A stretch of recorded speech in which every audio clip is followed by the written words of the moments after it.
Se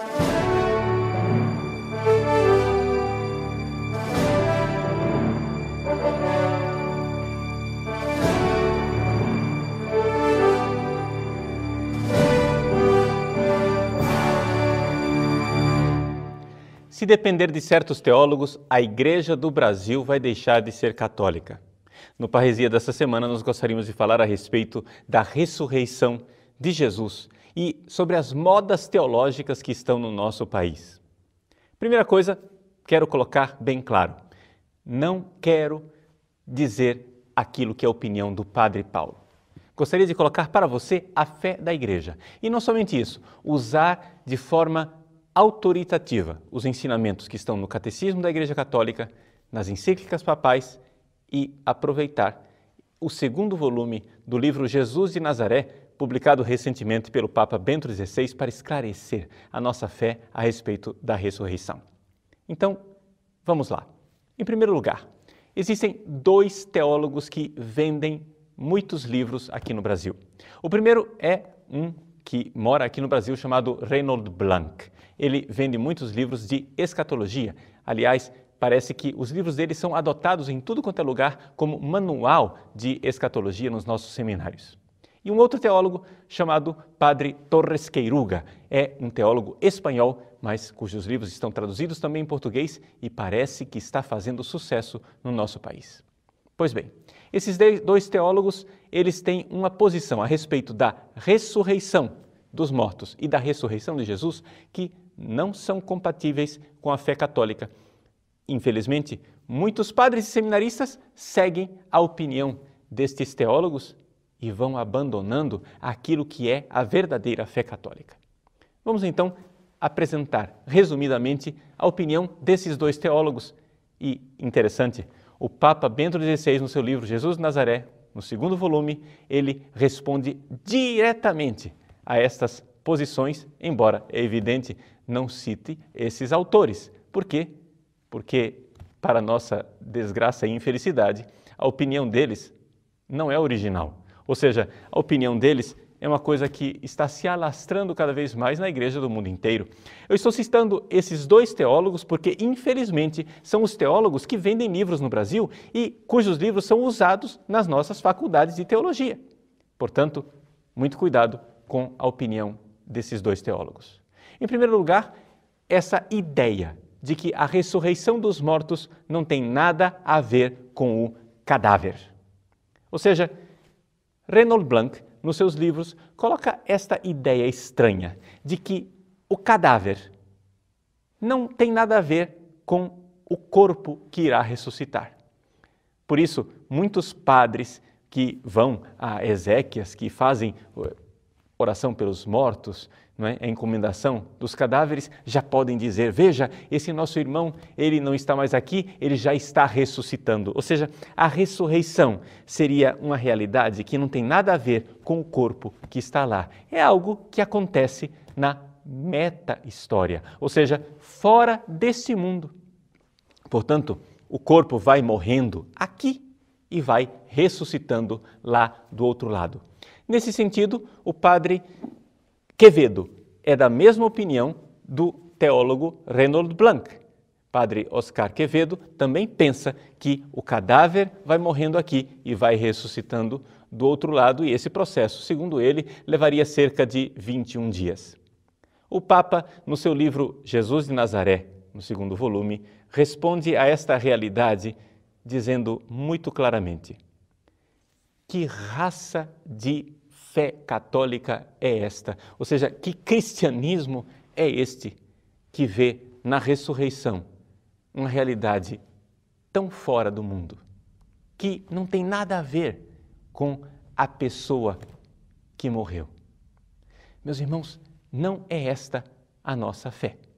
Nós cremos, e esta é a fé da Igreja de 2000 anos, é a fé que está no Catecismo, é a fé que se encontra nos concílios ecumênicos, é a fé que se encontra no magistério da Igreja. Nós cremos que quando a pessoa morre, o corpo é levado para o cemitério e lá ele deve se decompor. E a alma, somente a alma da pessoa, se apresenta diante de Deus para o juízo particular. no fim dos tempos, sim, no fim dos tempos é que vai acontecer a ressurreição dos mortos. Essa é a fé da Igreja. E isto nós o cremos considerando como exemplo, como protótipo disso tudo, a ressurreição de nosso Senhor Jesus Cristo. É aqui que entra então as teorias do padre Torres Queiruga, que acha que não tem importância se nós acharmos o cadáver de Jesus. Afinal das contas, a fé na ressurreição não tem nada a ver com o cadáver, não é verdade? Não é aquilo que nós já aprendemos? Ou seja, Jesus ressuscitou e nós cremos na ressurreição, mas isso independe de o túmulo estar vazio ou não. O Papa Bento XVI, ele rebate essa ideia com muita clareza, dizendo que, em primeiro lugar, é evidente que na Jerusalém do tempo de Jesus e dos apóstolos teria sido impossível anunciar a ressurreição se o túmulo de Jesus não estivesse vazio. Ou seja, é uma pré-condição do anúncio da ressurreição. É evidente que o túmulo vazio, diz o Papa Bento XVI, não prova a ressurreição.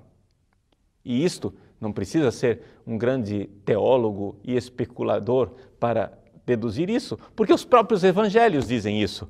Maria Madalena encontrou o túmulo vazio e mesmo assim ela não acreditou na ressurreição. Ou seja, ela continuou chorando, procurando o seu Senhor. Levaram e não sei onde o colocaram. Ora, o túmulo vazio não prova, diz o Papa Bento XVI, mas o túmulo vazio era condição da possibilidade de um anúncio da ressurreição. Como é que os apóstolos poderiam pregar a ressurreição de nosso Senhor Jesus Cristo se o túmulo tivesse com o cadáver lá? É evidente que isso seria impossível. É evidente que na época dos apóstolos e no tempo de Jesus, uma tal pregação de ressurreição seria absurda. E é aí então que nós começamos a encontrar respostas mais objetivas. O Papa Bento XVI diz que nós não podemos pensar a ressurreição a partir de raciocínios humanos e de deduções lógico-científicas, por uma razão muito simples. O que é verdadeiramente a ressurreição é algo que nós só sabemos pela fé porque nos foi revelado. O Papa recorda, por exemplo, que quando os discípulos desceram do Monte Tabor, depois da transfiguração, Jesus, que falava a eles da ressurreição que ele iria viver depois de sofrer em Jerusalém, os discípulos se perguntavam entre si o que queria dizer ressurreição dos mortos. Por que é que os discípulos não entendiam isso? Diz o Papa. Por uma razão muito simples. Os judeus da época de Jesus já acreditavam que haveria a ressurreição dos mortos, mas no último dia, no fim dos tempos. Eles não podiam compreender como era possível que Jesus falasse de uma ressurreição dos mortos enquanto esse mundo, o velho mundo, continuasse ainda aqui. Aqui que está a grande novidade da ressurreição de nosso Senhor Jesus Cristo. A ressurreição de Jesus, ela é algo de paradoxal, ou seja, existe uma aparente contradição. Por quê? Ao mesmo tempo que nós já estamos no fim dos tempos, ou seja, em algo definitivo, Jesus entra para a vida de Deus e para a vida divina. Ao mesmo tempo, nós temos aqui a realidade de que o mundo velho continua. Ou seja, as pessoas continuam morrendo. A morte foi vencida, mas ao mesmo tempo ela continua agindo. Jesus já nos deu de presente a vida de Deus, mas ao mesmo tempo nós ainda continuamos vivendo esta vida caduca. Aqui é que está a realidade difícil de compreender. Não somente isso. As próprias aparições de Jesus, depois de ressuscitado, são relatos que nos mostram o quanto é difícil expressar com palavras humanas aquela experiência que os discípulos tiveram. Vejam que os discípulos experimentaram a ressurreição de Jesus. E, titubeando, pegaram a pena e começaram a escrever, vendo que não tinham palavras adequadas. O Papa diz com toda clareza no seu livro que os relatos das aparições na ressurreição de Jesus são, enquanto narrativa, enquanto obra literária, quase um fracasso. Ou seja, eles não conseguem expressar. Mas isso, ao invés de tirar a nossa fé na ressurreição, isso só corrobora, só aumenta, só torna a nossa fé ainda mais forte. Por quê? Porque se aqueles relatos tivessem sido inventados pela mente humana, ou seja, fossem simplesmente uma forma de passar a perna nas pessoas, contar uma lorota mística, dizendo, olha, Jesus ressuscitou e foi assim, assim, assim. Ora, quando você inventa uma mentira, você inventa essa mentira de forma mais coerente possível. Se os relatos da aparição de Jesus ressuscitado fossem invenções humanas, essas invenções elas teriam argumentos lógicos, claros e irrefutáveis. No entanto, se os discípulos pegaram papel e caneta, ou seja, a pena e o pergaminho, e escreveram esses relatos meio que contraditórios, era sinal de que eles estavam forçados pela verdade do que eles tinham vivido.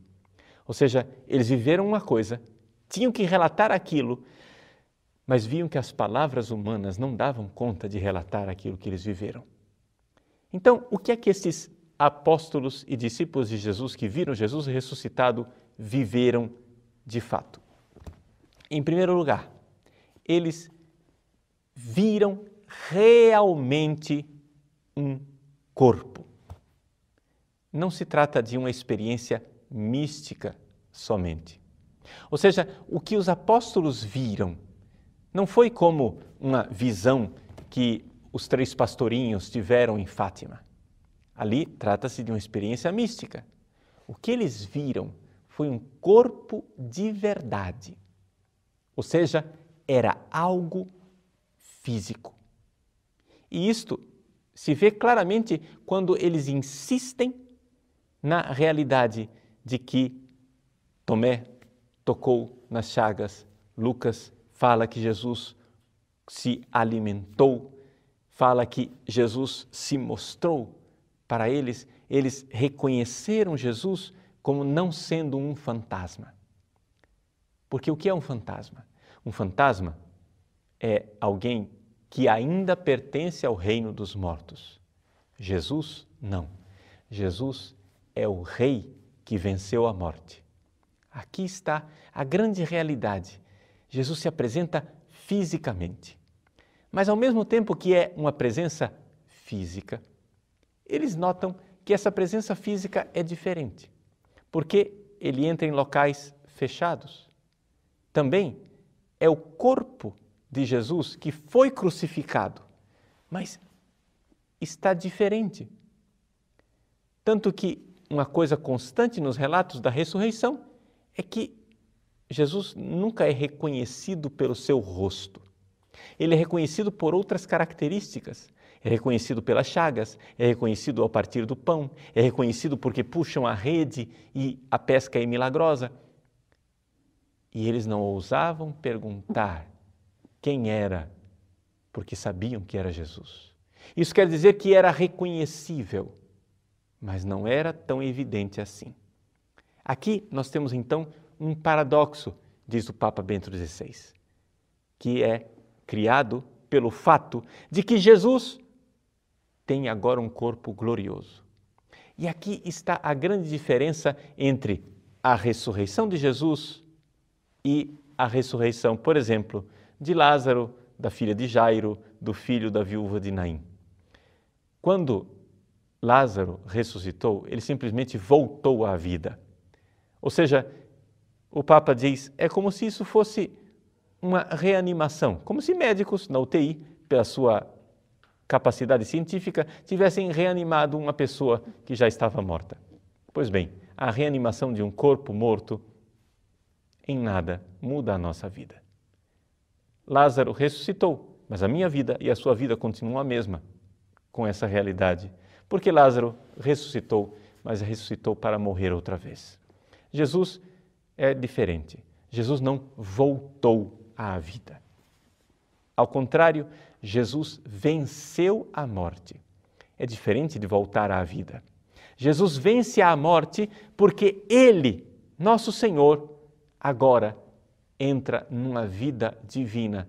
Ele não pega a vida velha, ele vai para frente, entra na vida divina. E agora então o seu corpo, de alguma forma, é um corpo espiritualizado, embora seja um corpo material. Aqui é que está a dificuldade de transmitir essa experiência. É o mesmo corpo, mas é um corpo diferente. Os dados que nós temos no Evangelho, através das aparições de Jesus, nos deixam isso muito claro. Primeira coisa, nós sabemos que é o mesmo corpo. Por quê? Porque o sepulcro estava vazio, o corpo sumiu. Segundo, o corpo que aparece tem as chagas, tem as marcas do crucificado. Então existe uma identidade. O crucificado é o ressuscitado e vice-versa. O ressuscitado é o crucificado, não há dúvida nenhuma. É o mesmo corpo e, ao mesmo tempo, é um corpo diferente.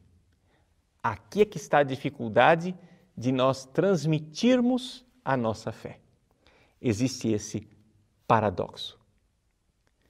Uma outra dificuldade importante que precisa ser abordada é o fato de que a ressurreição, e esses teólogos que eu citei no início, eles têm razão, a ressurreição é uma realidade que de fato acontece fora da história, na meta-história.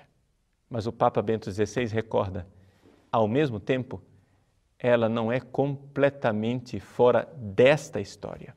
E o túmulo vazio nos mostra isso, nos mostra que de fato Jesus está na meta-história, fora da história.